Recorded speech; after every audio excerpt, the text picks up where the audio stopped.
क्या √2 समीकरण x² + 2x - 4 = 0 का एक मूल है? दिए गए समीकरण में x = √2 रखेंगे। यदि समीकरण संतुष्ट हो जाता है, अर्थात बाएं पक्ष और दाएं पक्ष बराबर आ जाते हैं, तो √2 उसका एक मूल है। और अगर संतुष्ट नहीं होता है, अर्थात बाएं पक्ष और दाएं पक्ष बराबर नहीं आते हैं, तब √2 इस समीकरण का मूल नहीं है। दिया गया समीकरण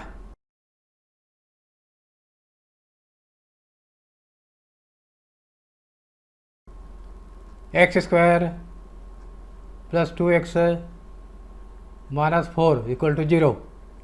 इस समीकरण में x = √2 रखने पर √2² + 2 × √2 - 4 = 0। √2² means 2 plus √2 - 4 = 0। 2 - 4 -2 हो जाएगा। 2 √2 - 2 = 0। ये सरलतम रूप में है, इसके आगे वो सरल नहीं कर सकते। यहाँ पर हम देखते हैं कि लेफ्ट हैंड साइड और राइट हैंड साइड दोनों बराबर नहीं हैं। Left hand side is not equal to right hand side.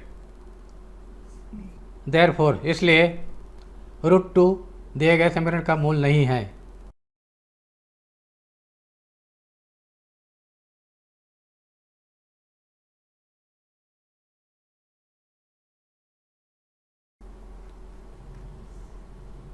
Question number 4, निम्नलिखित वर्ग समीकरणों का गुणनखंड करके उनके मूल ज्ञात कीजिए। Number 1, 9x² - 3x - 2 = 0।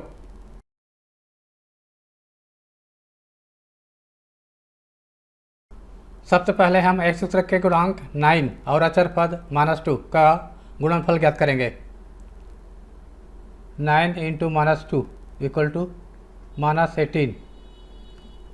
अब हमें दो संख्या ऐसे प्राप्त करना है जिनका गुणनफल -18 हो और इनका बीजीय योगफल -3 के बराबर होना चाहिए, यानी x के गुणांक के बराबर होना चाहिए। 18 के सभी संभावित गुणनखंड लिखेंगे। 2 × 9 3 से कटेगा, 3 × 6 फिर 4 से कटेगा, 5 से 6 से कटेगा। रिपीट होना चालू हो गया, अब बंद कर देना है। अब चिन्ह लगाना है। गुणनफल का चिन्ह माइनस है, इसलिए अपोजिट साइन होंगे। एक प्लस और दूसरा माइनस होगा। योगफल में -3 है तो बड़ा वाला में माइनस रहेगा, तो ये 3 और -6 आएगा। 3 - 6 गुणनफल -18 आता है और योगफल -3 आता है। तो 3 - 6 इन दो भागों में बीच वाले पद को तोड़कर लिखना है। 9x² + 3x - 6x - 2 = 0। इन दोनों से 3x कॉमन निकाला और इन दोनों से -2 कॉमन निकालेंगे। 3x बचेगा यहाँ पर, +1 बचेगा, पूरा बाहर निकल गए। -2 कॉमन निकालेंगे।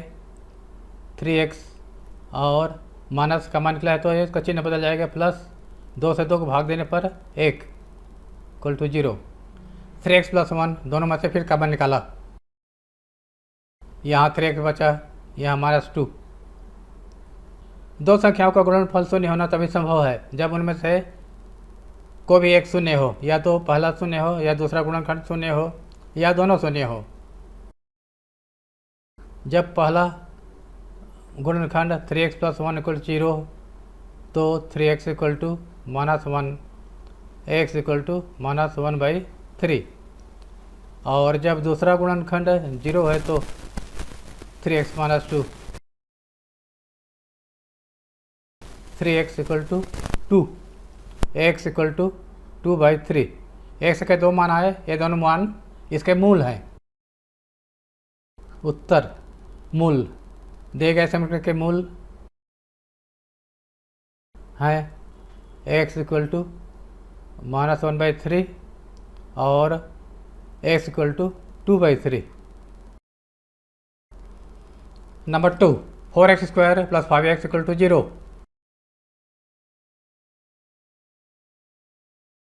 x का मान ले लिए, 4x बचेगा प्लस 5a बचेगा। जब पहला गुणनखंड शून्य हो, x इक्वल टू 0, तो x इक्वल टू 0, और जब दूसरा गुणनखंड 4x प्लस 5 इक्वल टू 0, तो 4x इक्वल टू -5 या x इक्वल टू -5/4। उत्तर x इक्वल टू 0 और -5/4, ये दोनों इसके मूल हैं। Number 3, 3x square minus 11x plus 10 equal to 0। सबसे पहले x स्क्वायर के गुणांक 3 और अचर पद 10 का गुणनफल ज्ञात करेंगे 30। अब दो संख्याएं प्राप्त करना है जिनका गुणनफल 30 हो और बीजीय योगफल -11 होना चाहिए। इनका बीजीय योगफल -11 होना चाहिए, बीच वाले पद के गुणांक के बराबर होना चाहिए। तो वे संख्याएं क्या क्या हैं? 30 के संभावित गुणनखंड सब लिख लेते हैं। 3 से भी कटेगा, फिर 4 से कटेगा, 5 से कटेगा, फिर 6 से कटेगा, 6 5 36 रिपीट होने चालू हो गया, बंद कर देना है। अब इनमें से 2 का चुनाव करना है जिनका जोड़ने या घटाने पर 11 आवे। तो घटाने पर नहीं आएगा, जोड़ने पर 6 5 11 आना चाहिए। अब चिन्ह देखना है, गुणनफल धनात्मक है इसलिए दोनों समान चिन्ह होंगे, या तो दोनों धन होंगे या दोनों माइनस होंगे, और चूँकि योगफल -11 है इसलिए दोनों माइनस होंगे, -5 और -6। बीजीय योगफल -11 आता है और इनका गुणनफल -5 -6 गुणनफल 30 आता है प्लस 30। इन्हीं तो भागों में बांट करके लिखना है बीच वाले पद को, -5x -6x, 3x square -5x -6x plus 10 equal to 0। यहाँ से x का मान लिया 3x -5, यहाँ से -2 का मान ले लिया, 3x प्लस का माइनस हो जाएगा और 2 से भाग दे दिया 10 को 5। 3x -5 फिर से कब निकाला, यहाँ x -2। जब पहला गुणनखंड 3x -5 इक्वल टू 0, तो 3x equal to 0, x equal to 0, और जब दूसरा गुणनखंड 0 है यानी x -2 इक्वल टू 0, तो x इक्वल टू 2। उत्तर वे मूल हैं x इक्वल टू 0 या x इक्वल टू 2, दो मूल है। Number 4, 5x square plus 3x -2 equal to 0।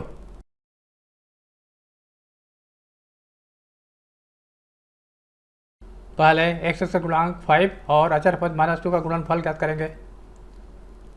5 into -2 equal to -10।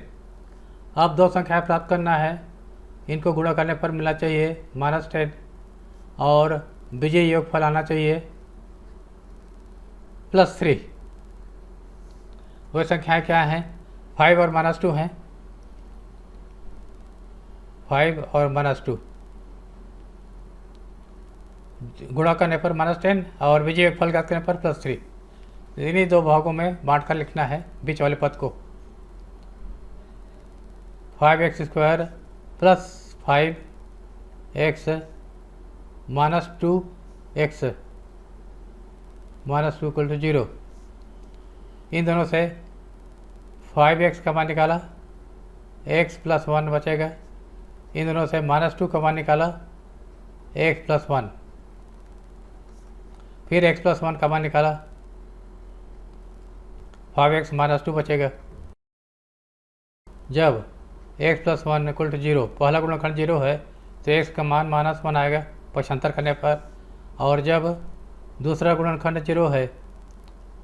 5x minus 2 equal to 0, तो 5x इक्वल टू 2 और x इक्वल टू 2/5। उत्तर x इक्वल टू -1 और x इक्वल टू 2/5, ये दो मूल हैं, ये आंसर है।